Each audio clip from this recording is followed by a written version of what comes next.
la boîte. C'est dans la boîte. En pleine période des préinscriptions à la fac, la loi de réforme sur les universités avance. Le texte est passé devant le Sénat cette nuit. D'une université à l'autre, il sera sans doute diversement apprécié.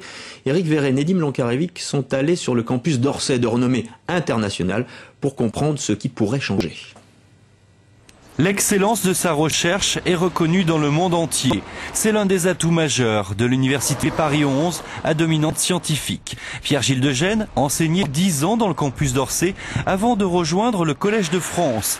Du prix Nobel à la médaille internationale Fields, autant de distinctions pour la plus grande et la plus prestigieuse des universités de France. Avec ses 27 000 étudiants, l'université Paris 11 est la mieux dotée financièrement, 450 millions d'euros par an. Ici, on attend avec impatience l'application de la réforme. L'autonomie de Paris 11 est nécessaire pour son développement futur. Avec la nouvelle loi, je pense que on va quand même nous enlever quelques gros boulets aux pieds. Un tableau idyllique pour Paris 11, pas vraiment. Il y a encore beaucoup à faire pour que ce campus soit à la hauteur de ses rivaux internationaux comme Oxford, Cambridge ou Berkeley. Isolé dans la banlieue sud de Paris, Orsay végète sur le plan des investissements depuis de très longues années.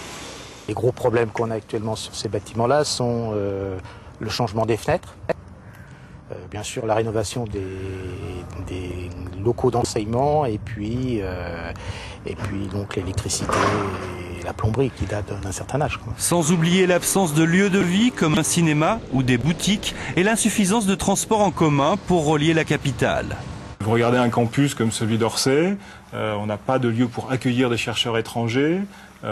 Des bâtiments vont se construire sur le plateau de Saclay sans qu'il y ait de transport en commun qui soit prévu, etc. Avec la réforme, la présidence et le conseil d'administration pourront prendre la main sur la rénovation des bâtiments ou la gestion du personnel universitaire. Une université qui n'arrive pas à attirer les meilleurs chercheurs, c'est mal barré pour elle, hein. Bon, mais là on pourra le faire. Selon le dernier classement international, Paris 11 figure à la première place en France, mais ne fait pas le poids face à ses concurrentes étrangères. Grâce à la réforme, Orsay compte bien rattraper son retard. On se prépare au 14 juillet.